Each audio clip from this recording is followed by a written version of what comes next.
हमारा इंटरफेरेंस और जो डिफ्रैक्शन होता है ये दोनों लाइट को किस प्रॉपर्टी के फॉर्म में एक्सप्लेन करते हैं? ट्रांसवर्सल में।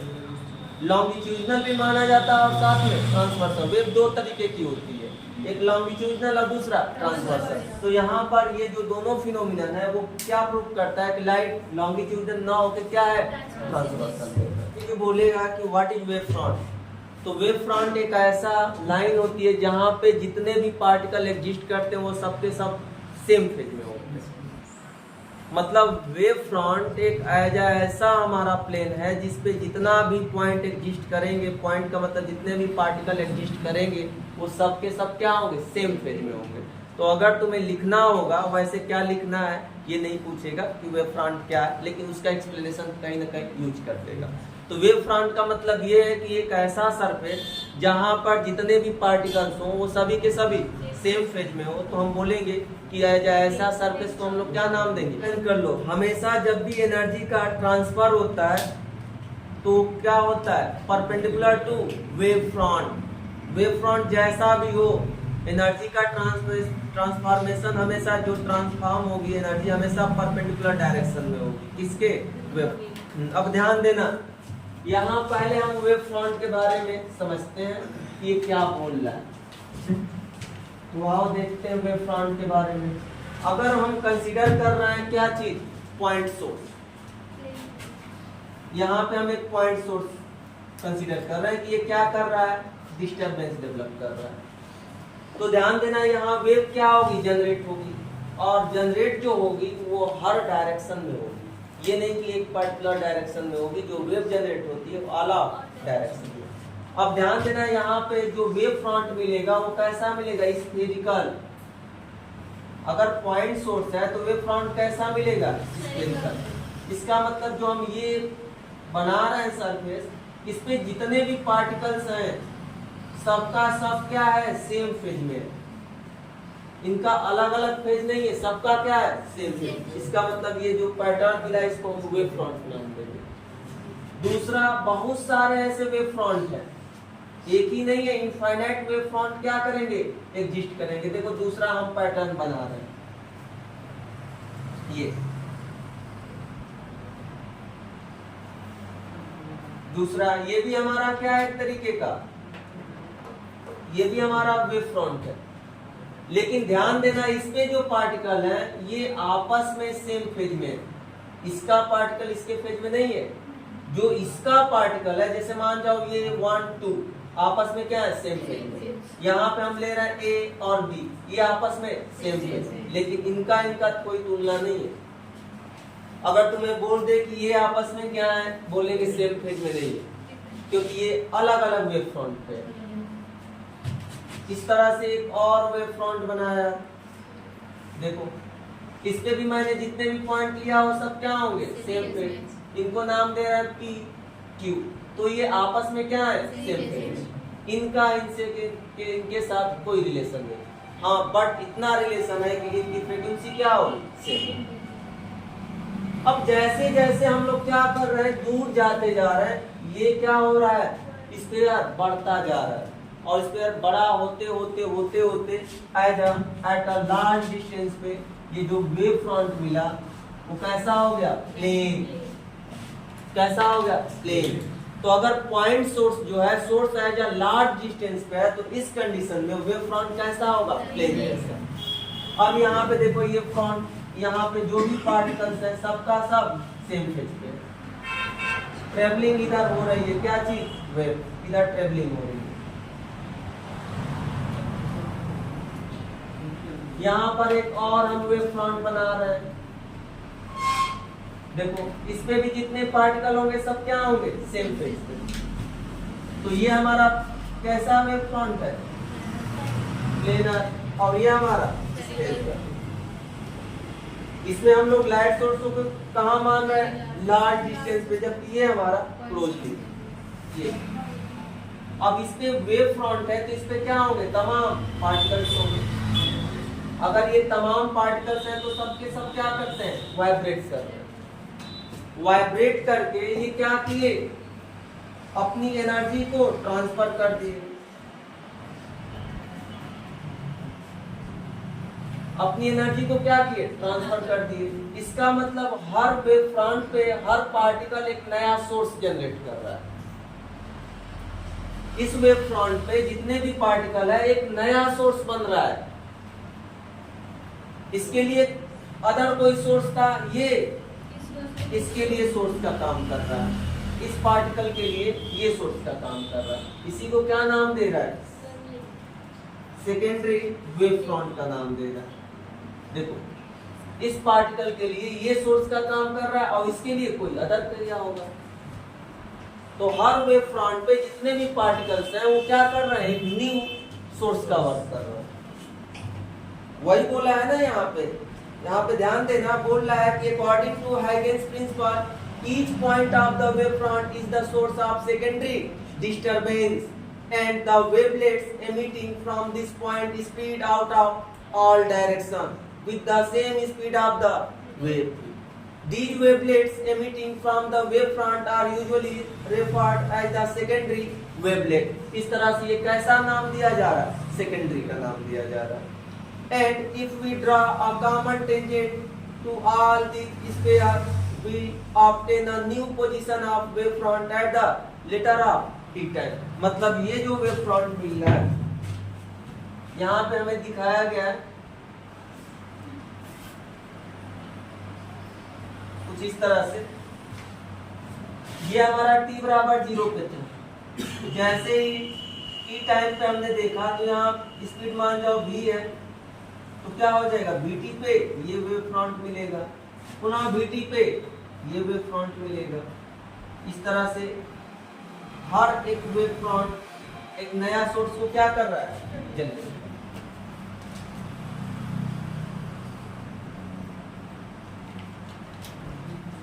प्लेन वेव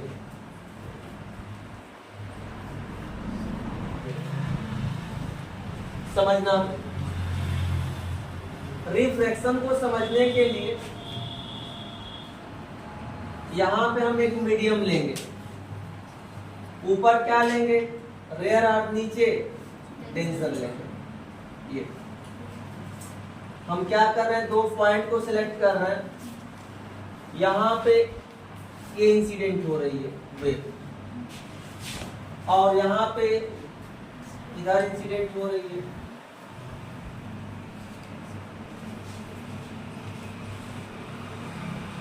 हम मान रहे हैं कि एक वेव फ्रंट है, ये हमारा एक वेव फ्रंट है, ये इसको हम मान रहे हैं AB। AB हमारा क्या है, वेव फ्रंट। वेव फ्रंट का मतलब ये है कि इस पे जितने भी पार्टिकल्स होंगे सबके सब सेम फेज पे होंगे। तो हमने माना AB जो है हमारा एक वेव फ्रंट, ये हमारा नॉर्मल, क्योंकि बिना नॉर्मल का वर्क हम नहीं कर सकते। और यहां पर भी मैंने क्या खींचा, एक नॉर्मल। इस एंगल को हम क्या नाम दे रहे हैं, एंगल ऑफ इंसिडेंट। इसको भी एंगल ऑफ इंसिडेंट। ध्यान देना, अब ये वेव क्या होगी, बेंट होगी।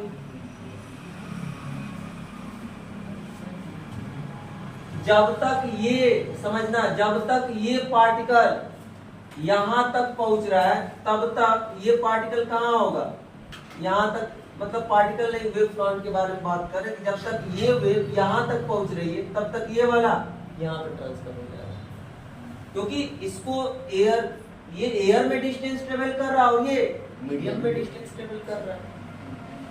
अब मीडियम में स्पीड इसकी क्या होगी, v, और एयर में स्पीड क्या होगी, c। हम इसको मान रहे हैं a और c, यहां से हम c मान रहे हैं। बताओ BC बराबर क्या लिखेंगे, BC बराबर क्या लिखेंगे, मतलब ये BC डिस्टेंस हम क्या लिखा जाएगा, C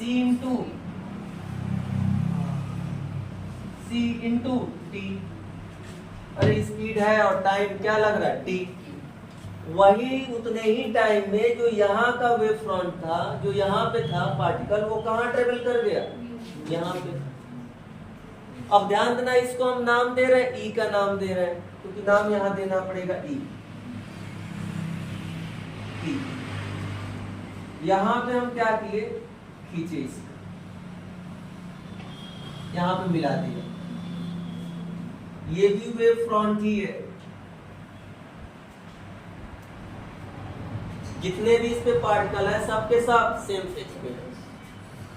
ये हम एंगल क्या मान रहे हैं? आई। ध्यान से देखना, sorry R, angle of reflection ना, इसको हम मान रहे हैं आर। अब देखते हैं, अगर हम ए ही निकालते हैं तो क्या लिखेंगे? B into T. टेनिया तो दोनों के लिए सेम ही है, अलग थोड़ी है। अब देखो कैसे हाइगेंस प्रूव करेगा। इस मीडियम में स्पीड क्या होती है? रेयर मीडियम के हिसाब से कम होती है डेंसर मीडियम, वही प्रूव करने जा रहे हैं। अगर ये आई है तो ये भी हमारा आई, ये हमारा 90, तो ये 90 माइनस आई होगा ना, 90 माइनस आई, तो ये हमारा एग्जैक्ट आई, 90 माइनस आई हो जाएगा, क्योंकि ये 90 है ना और ये भी हमारा 90 है, तो ये हमारा क्या आ गया? आई। अब आगे समझिए, ये आर, तो ये 90 माइनस आर, तो ये हमारा आर हुआ। अब समझते हैं, यहां पे हम लगाते हैं डीसी। देखो ये हमारा क्या है? डीसी, और ये हमारा एसी। एसी लाइट माने है और एसी पॉइंट है। हां, एसी लाइट तो माने स्पीड है और एसी पॉइंट है, तो बस ये आ गया। यहाँ पे ये तो सी है, स्पीड ऑफ लाइट, ये सी। पॉइंट सी में आया और स्पीड ऑफ लाइट सी में, दोनों को चेंज कर दीजिए। चलो इसको V1 मान लो, इसको V2 मान लो, इसको मान लो V1 और इसको मान लो V1, और ये हमारा। एक बार चेक कर लेते हैं ये आई है कि क्या है। एक मिनट, ये तो हमारा नहीं, सॉरी ये आर नहीं होगा जी, हम ये गलत मान है। ये रिफ्लेक्शन थोड़ी हो रहा है, ये रिफ्लेक्टेड वेव नहीं है कि ये आई है तो ये आई होगा, हम गलत मान लिए। ये हमारा क्या है? वेव फ्रंट है, तो यहाँ से हम काम कर सकते हैं। ये आई है तो ये हमारा 90 माइनस आई, तो ये हमारा क्या हो जाएगा? 90, तो ये हमारा आई। अब सही है, हम इसको मान लिए थे रिफ्लेक्टेड वेव, ये रिफ्लेक्टेड नहीं है कि नहीं आई बराबर आई हो जाएगा, वो गलत मान लिए थे। अब ध्यान देना, ये हमारा परपेंडिकुलर इस ट्रायंगल में, ट्रायंगल बीएसी में, ये हमारा क्या है? परपेंडिकुलर, ये हमारा हाइपोटेन्यूस। बताओ हाइपोटेन्यूस और परपेंडिकुलर में कौन रिलेशन दिखता है? तो साइन आई बराबर क्या लिखेंगे? BC upon AC, third equation. और इसमें क्या लिखेंगे जी? साइन आर बराबर क्या लिखा जाएगा? ए अपॉन एसी, ये 4। हमने इन दोनों को क्या किया? डिवाइड किया। डिवाइड करूंगा तो क्या आएगा? Sine I upon sine are बराबर, बताओ यहाँ पे क्या होगा? AC AC cancel, BC upon A. अब बताओ बीसी बराबर क्या है? V1, और यहाँ पे V2 T, T से T। बताओ यहाँ पे sine I upon sine are बराबर V1 अपॉन। साइन के बारे में एक तुम जानते हो चीज कि अगर एंगल बढ़ाओगे तो साइन आई की वैल्यू बढ़ेगी। बताओ एंगल आई बढ़ा है कि एंगल आर बढ़ा है? एंगल आई बढ़ा है, तो हम लोग ये बोल सकते हैं कि आई इज ग्रेटर देन आर। अगर 0 से 90 के बीच अगर हम लोग देखें तो sine I is greater than sine R. बताओ इनका रेशियो क्या होगा? Sine I upon sine R is greater than 1। यहां से ध्यान देना, इसका मतलब ये ग्रेटर देन क्या आ गया? 1। तो बताओ V1 is greater then V2, तो प्रूफ हो गया कि नहीं? रेयर मीडियम में डेंसर मीडियम के हिसाब से लाइट की स्पीड ज्यादा है। और इसी को क्या नाम दिया? स्नेल्स लॉ, कांस्टेंट, और नाम दिया गया refractive index of 2 with respect to 1। तो यहीं से ये पूरा प्रूफमेंट आगे। तो हमने ये देखा कि अगर कोई भी लाइट डेंसर मीडियम से रेयरर मीडियम में जाएगी तो क्या चेंज होगा, उसका speed. Frequency does not depend on medium, frequency नहीं निर्भर करती मीडियम पे। मतलब जो फ्रीक्वेंसी ये था उसका वही फ्रीक्वेंसी मिलेगा। अब ये नहीं कि ये रेड लाइट था तो यहाँ पे जाके ग्रीन बन जाए, ऐसा देखने को नहीं मिलेगा। फ्रीक्वेंसी डिपेंड नहीं करती मीडियम में, फ्रीक्वेंसी क्या होगा, सेम होगा, चाहे मीडियम कैसा भी हो। फोन से हम बात करते हैं तो बहुत सारे मीडियम के थ्रू जाता है ना, तो क्या उसका आवाज बदल जाता है, आवाज तो वही रहता है। इसका मतलब फ्रीक्वेंसी निर्भर नहीं करती मीडियम। लेमडा पे क्या कमेंट करेंगे, लेमडा चेंज हो जाता है। लेमडा क्या हो जाएगा, चेंज। क्योंकि अगर मान जाओ कि हम ये जानते हैं कि v बराबर क्या चीज, एफ लेमडा, तो अगर फ्रीक्वेंसी सेम हुई तो velocity directly proportional to lambda, क्योंकि ये तो हमारा क्या है, सेम। अगर वेलोसिटी इसमें कम हो रही है तो लेमडा क्या हो रहा है, बताओ, कम हो जाएगा। अगर वेलोसिटी कम हो रही है तो लेमडा भी। तो अगर हमें लेमडा मीडियम निकालना है कि लेमडा मीडियम क्या होगा, ध्यान देना, lambda air upon refractive index. ये भी हम लोग देखेंगे कि लेमडा पे क्या होगा, फर्क पड़ेगा, वेलोसिटी पे फर्क पड़ेगा, लेकिन फ्रीक्वेंसी पे फर्क नहीं पड़ेगा।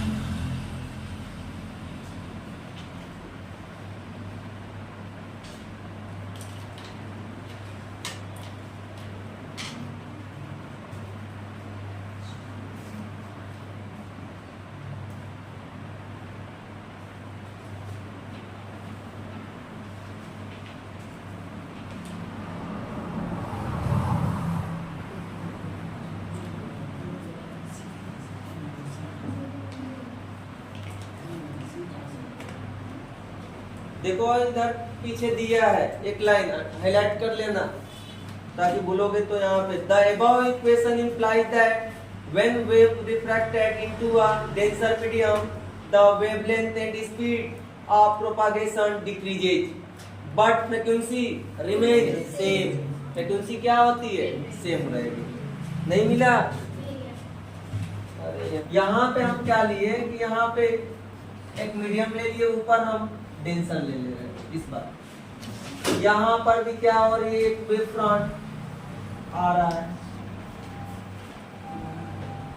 लाइट मतलब लाइट नहीं बोल सकते, एक वेव क्या है, इंसिडेंट हो रहा है। फिलहाल में लाइट ही है। ये यहाँ ए पे इंसिडेंट हो रहा है और यहाँ पे सी पे। ध्यान देना यहाँ क्या है, ये अब भी हम इसको वेव फ्रंट मान रहे हैं। ये वेव फ्रंट है, इसको क्या नाम दे रहे हैं, ए बी। ये मीडियम हमारा 1 था और ये मीडियम 2 होगा। यहाँ हम क्या कर रहे हैं, एक नॉर्मल खींच रहे हैं। ये ध्यान देना, अब ये क्या होगा, अब ये अगर डेंसर से रेयरर में जाएगा तो क्या होगा, दूर जाएगा। यहाँ पर भी ये जाना चाहिए था सीधे, लेकिन क्या होगा, अवे हो जाएगा। देखो ये इसका हमें जरूरत नहीं है।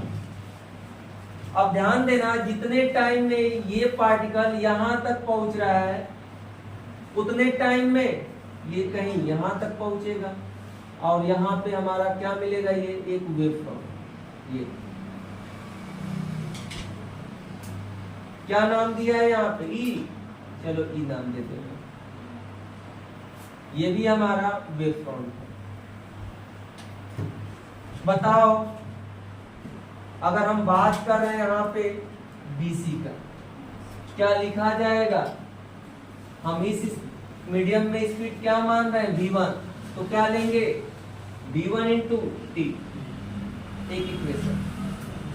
अगर हम AE का लेंथ निकालना चाह रहे हैं कि AE बराबर क्या होगा, तो हम यहाँ पे मीडियम में स्पीड क्या ले रहे हैं, v2, टाइम वही लिया जा रहा है, जितने टाइम में वो यहाँ तक पहुंच रहा है उतने ही टाइम में ये यहाँ तक पहुंच रहा है, टाइम दोनों के लिए सेम, क्योंकि ये जितने टाइम में यहाँ पहुंचा वही टाइम ये भी लिया, उतने टाइम में यहाँ पहुंचा। अब आगे समझिए, अगर ये हम क्या ले रहे हैं I, तो ये हम क्या लेंगे R। ध्यान देना, ये भी हमारा I, तो ये 90 माइनस I, ये हमारा 90, तो ये हमारा I। उसी तरह से ये R, ये हमारा 90 माइनस R, तो ये हमारा R, तो ये हमारा क्या है 90 है, ये 90 क्या चीज, हाँ ये वेव फ्रंट है, इससे निकालना है ना। ये हमारा R, तो ये हमारा 90 माइनस R, तो ये हमारा 90, तो ये हमारा R। अब लगाओ पुनः यहाँ पे साइन I, बताओ क्या होगा, परपेंडिकुलर BC अपॉन AC, ये थर्ड इक्वेशन। और यहाँ पे लगाएंगे साइन R बराबर, तो क्या लिखेंगे, परपेंडिकुलर इस बार क्या है C, नीचे AC ना, परपेंडिकुलर तो यही है, हाइपोटेनस तो यही है, ये हमारा 4, दोनों से डिवाइड करो, क्या हो जाएगा, यहाँ पे लिखेंगे sine I upon sine R, क्या लिखा जाएगा, BC अपॉन C। बताओ BC बराबर V1T, नीचे V2T, TT इस यहाँ से हमारा आया न्यू लाइन से sine I upon sine R बराबर V1 अपॉन कहाँ, अच्छा हाँ सॉरी C नहीं होगा, A होगा। अरे ये तो सही है जी, ये हमारा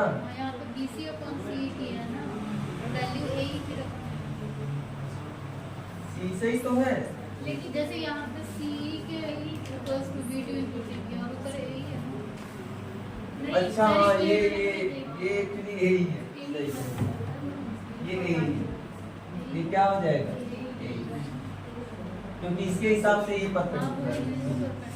अब ध्यान देना यहाँ पे I क्या है, लेस देन R, हम लोग क्या लिखेंगे, sine I less than sine R। बताओ इनका रेशियो क्या हो जाएगा, लेस देन 1, रखो यहाँ से, यहाँ पे आ गया V1 अपॉन V2 बराबर sine I upon sine R less than 1, इसका मतलब V2 is greater then V1।